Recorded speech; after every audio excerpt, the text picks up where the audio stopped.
If you've become the main caregiver for someone that you love so deeply, and you feel like your life has become a before and after picture, at one point things were great, everything was going well, and then something happened, a diagnosis, an illness, a decline in someone that you love, and now you feel tired, exhausted, angry, grieving, and so much in between, and it is completely burning you out. If this is something that you're going through right now, let's just take a moment to take a deep breath in and release. Because I know this journey has not been easy for you, and I know that when you're carrying such a heavy weight like this, it's something that you feel like you have to carry by yourself. So in this episode, I want to talk about the deep feeling of being trapped when you've become the main caregiver for anyone that you love so deeply. Welcome to the SheSacral Podcast, where we talk all about how burnout impacts women's bodies. If you're new, then welcome. I'm your host, Lindsay Christian, burnout recovery guide and holistic hormone coach for women. So let's talk about what happens when caregiving is no longer an option. It's something that you have to do, whether it's a parent, a child, a partner, even if you have a pet that is declining or has special needs or aging, it doesn't matter. Your heart can only hold but so much capacity. And I know that some days are better than others. And I know some days are so dark and heavy. So I wanted to just create this space for us to breathe, to feel seen, to understand what's really happening to our brains when we're going through something like this, and how we can start finding some ways to overcome this energy of feeling trapped. When you're caring for something relentlessly, you start feeling like you're on edge all of the time. You feel like you can't fully relax because you're worried if something's going to happen to them.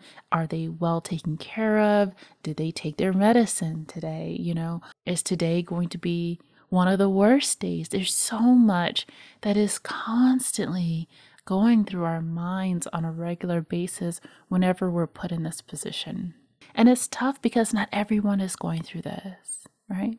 Maybe your peers, you have other people that are your same age, and you even see other people that are just like living their life and everything seems all great. And you just can feel so isolated and almost feel like, here I am taking care of everything, and not even having enough time to care for myself. And I think that it can age us, especially as women, so much.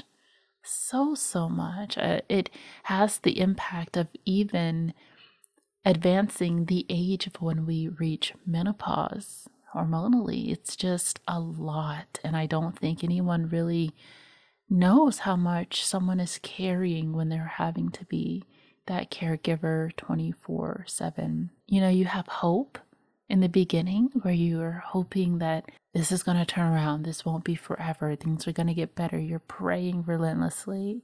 So if it's a parent, that's tough because we've grown up seeing our parents as kind of like the heroes of our lives or the bosses of our lives or just these leaders that we grew up with, depending on your relationship with your parents. But you see them as just that strength, and to see them decline in some capacity is devastating, because even if you're an adult, sometimes we still need our moms to get through these next phases in our lives.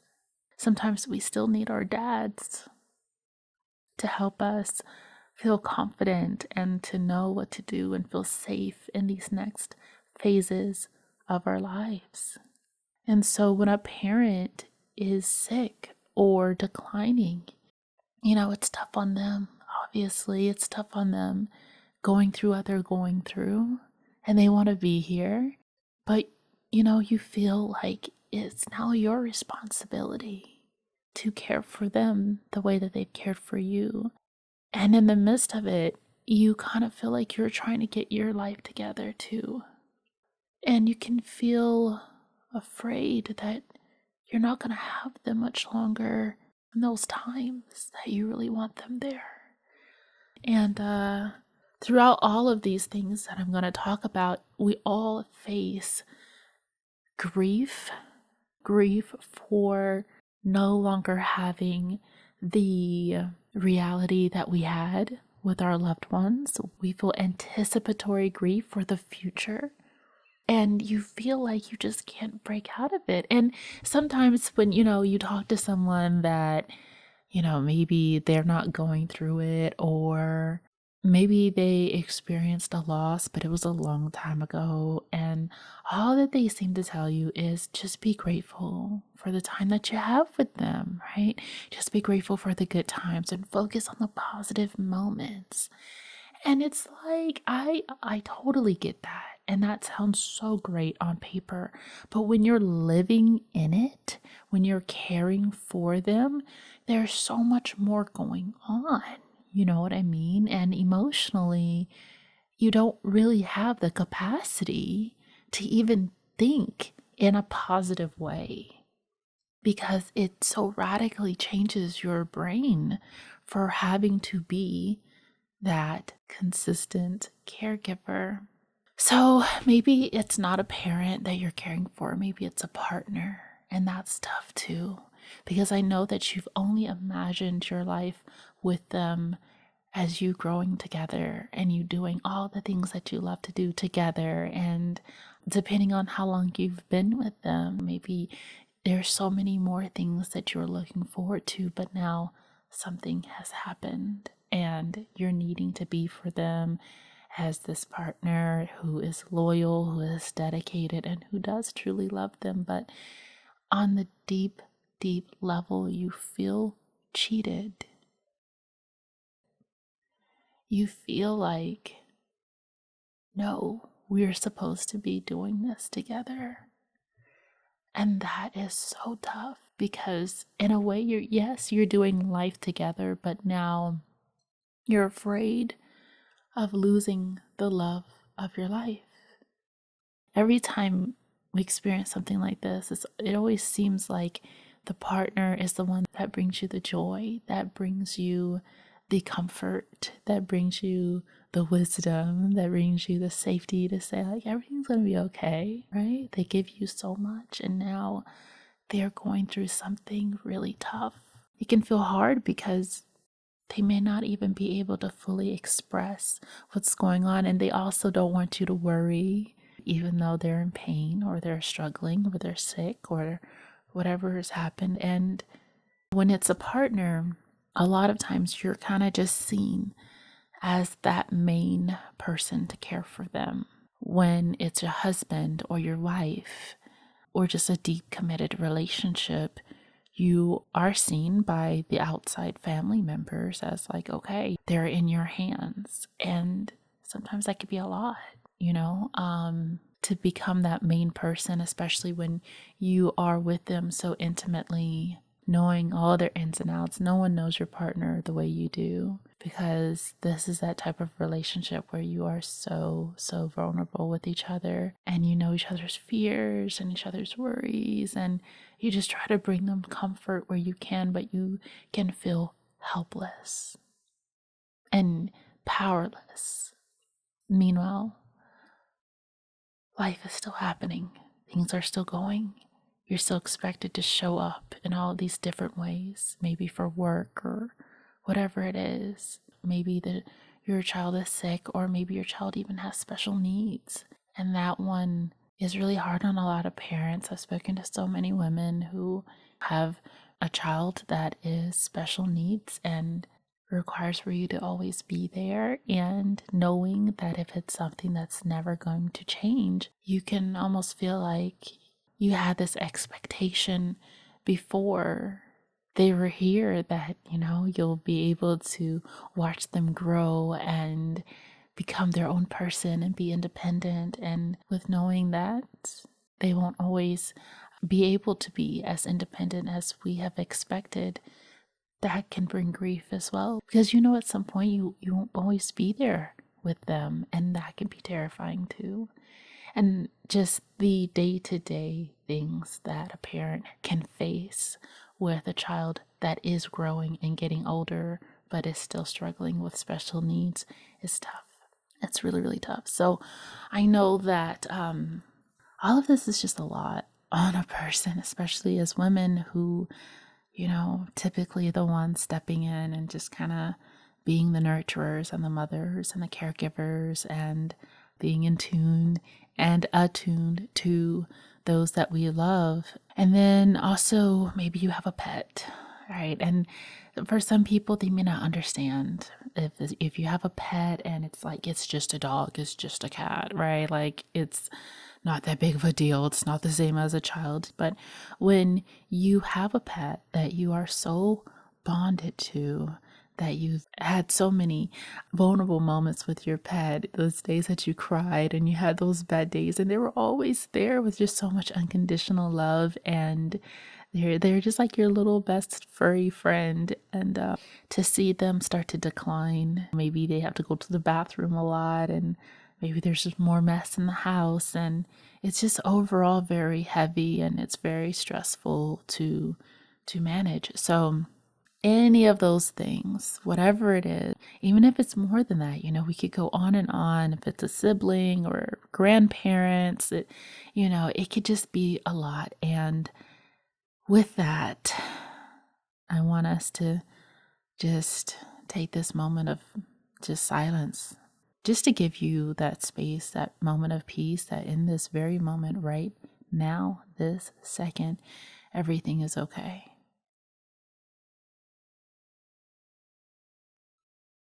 Okay. Now, we talked a lot about what we could be facing. Let's talk a little bit about what could be going on emotionally. When you're in the space, you can feel a lot of anger. You don't even feel like you're allowed to feel angry. You could be angry that this is even happening to someone that you love, someone that doesn't deserve this. You could be angry that you can't continue those memories the way that you expected. You could feel angry at the fact that you feel like this is all on you. You could feel angry that just the life that you are wanting doesn't feel like it's in reach for you because you're needing to be there for someone else. You could feel guilty for even being healthy and the one that you're caring for isn't. You can carry guilt to say, I wish that I had known what I know now, that maybe somehow could have prevented this. I wish that I was more firm with them about not doing certain things that contributed to this illness. I wish that I had just taken them to the doctor sooner. I wish I hadn't ignored the signs. Whatever it is, that guilt can be carrying with you. And as of course I mentioned, the grief. So we can just overall be carrying the anger, the grief, the guilt, the resentment. A lot of us are afraid to even admit that we feel resentful for caring. For some of us, we know that there are other people that can help, but they're just not helping. They're expecting you to do it all, and it's too much. So that emotional storm of anger and sadness and grief and resentment is so harmful to our bodies when we're staying in this state for such a long period of time, because we're not meant to stay in these states of emotion for so long.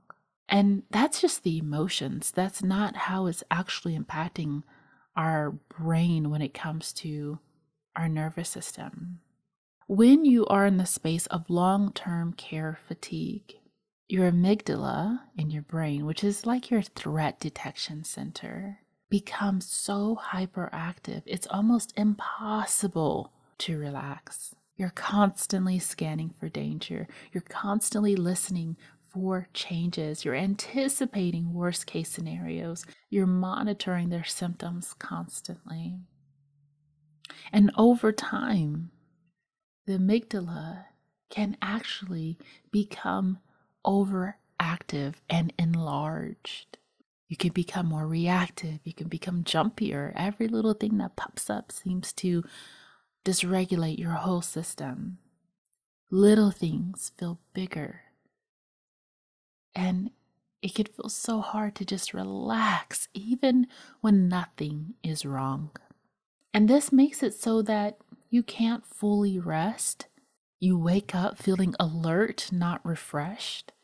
And you feel like you're on call 24/7, even if you don't actually execute or do the work that's always needed. It never stops in your mind. And so it just does that to you when things keep happening over and over and over again, and you just feel like you can't get any relief. And so to the outside, other people that aren't experiencing that feeling, they're not attached to the situation, they're like, you just need to relax. They're okay, they're fine. But inside for you, it's just this anxiety storm always happening. So if you feel like that, I just want you to know that you are completely normal. You're just going through a tough time with how overcaring for so long is impacting you. The next way that your brain gets changed during this time is the prefrontal cortex, which is the part of the brain that is responsible for logic and planning and even regulating your emotions gets suppressed. When you're under chronic stress, being able to take action and just execute on things declines. Decision fatigue increases. It's just hard for you to even make decisions. Your memory starts to get foggy and you feel less organized and less sharp. And it just feels like you're moving through quicksand. Like you're trying really hard, but you just keep moving slowly. And you could feel like this is a part of your personality now, but it's truly just stress chemistry. The sad part is that you just feel like you're failing at everything. So if you are a woman who is looking for a way to learn how to recover your body from burnout, click the link down below for all the tools and community to help you get your body back, because I know what that feels like when you are under chronic stress and you feel like you can't even do anything. It totally shuts you down. But there is a way to properly get your body back from so much chronic cortisol. Now, the next way that your brain is impacted during care fatigue is your hippocampus, which is responsible for memory and also recognizing when things are safe, actually shrinks. So when you have cortisol that's elevated for a long time, the hippocampus shrinks, and that can impact your memory, how you can regulate your emotions, and your ability to feel safe, even after a crisis or something that is super scary or intense passes.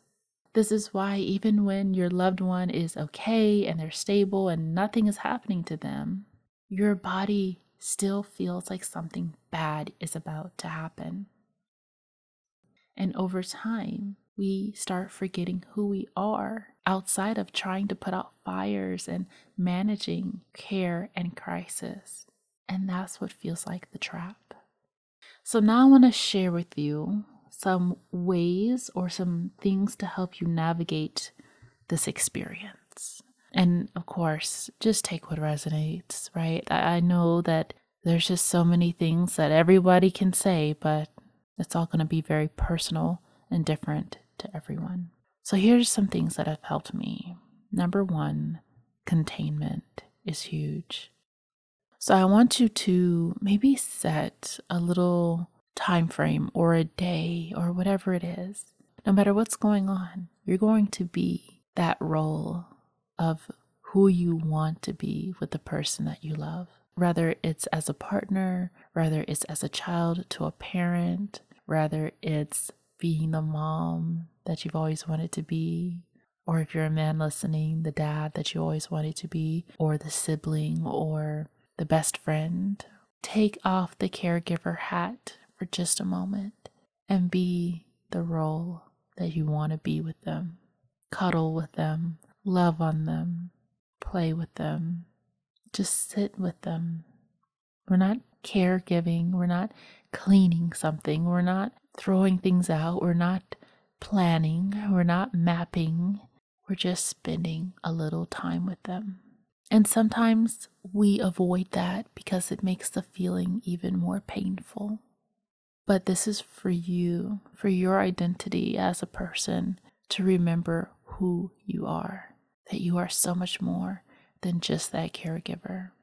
The next thing on the flip side of that is also to create a role as the caregiver for a certain amount of time of the day or the week or whatever that is. And don't get me wrong, I know that this is a 24/7 job, but for a set amount of time, I want you to pretend that you are from the outside in. You've been hired as someone to care for your loved one, and you're going to put on this hat that is going to take care of whatever needs to be taken care of. Rather, that's, hey, I'm wearing the cleaning hat, right? I am just going to focus on cleaning the space. I am detaching emotionally from this experience, and I'm going to pretend as if I was hired to do this role. The next thing is to create that support system. You cannot do all of this by yourself. You cannot carry all of this weight by yourself. There's always someone who can help alleviate this situation. Even if it's someone that can help with something else that you trust, just to take that load off. If we can bring someone in to help clean things up for you, if you can bring someone in to organize something for you, or just whatever it is that you can have someone help make your day easier, is going to be so helpful. Aside from that, because I know that even sometimes financially that's hard to do on a regular basis, but even if you could just give this gift to yourself, just even if it's once a month or just every once in a while, to give yourself that break. Sometimes we don't feel completely safe with giving care over to someone else, to someone that we love, right? Let's be honest, sometimes it makes more work for us. But we are going to need to find someone who is well equipped and has the tools and has everything to make this load lighter. So we are going to develop and create our own little village. The next way is to also create your toolkit. Your toolkit is everything that can make this experience a little easier. Rather, that is meal prepping, or that is having things organized and laid out so that it's quicker for you to take action, or you have all of the medication that's already laid out. I'm sure you're already doing this. Maybe you just kind of give yourself that buffer to prepare for the next day, the night before. Whatever you could do to ease that load is so helpful. Because once we move into this space, we've now moved into the mindset of acceptance. Sometimes when we're trying to hang on to what used to be and we're not adjusting to what is happening, we're not in the space of accepting what is going on, and we're still hoping and wishing that this is going to go back to normal. But for now, I think the most important thing is to give yourself and those that you love comfort as much as possible. The next thing that's going to help you navigate this circumstance is to release. Anytime you're caring for someone for a long period of time, you are already at your full capacity. You're emotionally stuffed. It's kind of like when you have a fridge and there's moldy food in there and there's just so much that's getting backed up that needs to be thrown out. That is what is going on emotionally. We've got so much that we're carrying that we've got to release that. So out of all the things that I said, if you don't want to do anything else, do this. Release. Cry, cry, cry, scream, yell, get angry, release that anger. You could do this privately, safely, in your car. Just release whatever it is that you've been holding. Just release all of that. It is too much for you. It's a lot to carry because life is still happening. We're still getting older, and we cannot let this swallow us whole. I know that you love them so much, and your loyalty and your dedication does not go unnoticed, but you must take some time for yourself as much as possible. And some of you might feel like, I have the strength that they don't. So if I don't sleep, or if I don't eat, or if I don't, fully take care of myself for the day, I'm still in a better position for them, and I need to show up for them 100% of the time. We can feel like that. But over time, our own health can decline, and we can even feel guilty for not curing them. We can carry that weight of feeling like, I did not cure them, I didn't fix things, especially when we're so used to being the one that fixes everything. And everything that we do in life always works. But at some point, we have to give ourselves the space and freedom to be, even in moments like this. So, I know we talked a lot about this, and if anything in this episode resonated with you, please leave a comment down below so that we all know that we're not alone. Let's take one more deep breath in as we just accept that this burden is being released off of us, that God is helping us in this moment in time, that we are being free from anything that is weighing on us at this time, that miracles are, yes, always still possible, that healing is always still possible. But in this moment that we're going through this experience, let's just take a deep breath in and give that weight up to our divine. Give up that weight. Let's release that deep breath in. Feeling it in your shoulders, and release.